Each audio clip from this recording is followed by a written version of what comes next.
What is your position and understanding on the new healthcare bill and mandate?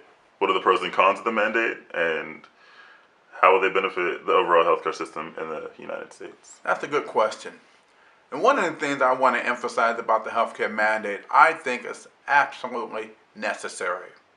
The mandate has a lot of benefits to it when it comes to simple things as pre-existing condition. People not being declined coverage because of a pre-ex. That was one of the greatest moves we made with our healthcare mandate.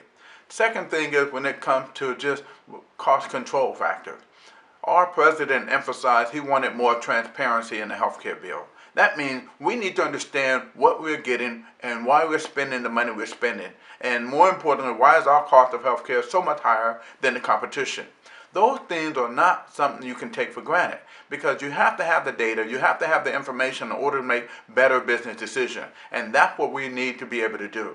So from that perspective, healthcare reform is going to be a huge benefit to the overall economy. Now, the third aspect of it is understanding how to control the cost of healthcare. That's going to be an ongoing process because you got so many parts that can be very confusing for the general public at large. Us brokers who've been around this business, we understand healthcare is a very simple issue.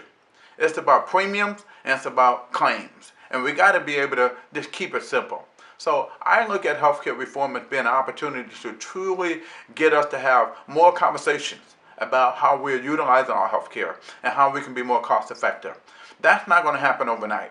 Even though we have some very interesting solutions into very exciting ideas about it, which we'll share as we continue to talk. But the most important thing is I think healthcare reform is a great thing. I think the biggest fear with healthcare reform is the cost factor. No one understands what it's going to cost. So when you think about healthcare reform and being able to put another 50 million people into the healthcare system, that is going to be a tremendous cost associated with doing that. And the biggest concern everybody has, from provider to consumer to doctor, across the board, is what the cost is going to be that's going to impact them in their pocketbook. And the consumer's worried about what the cost is going to be that's going to impact them in their premium. So when you look at those two issues, that's the big fear factor. They're not saying the healthcare reform is bad. They're saying who's going to pick up the bill. And so I think that's something we got to continue to work through and understand what the process is, and therefore we can put the numbers together and how to control that cost.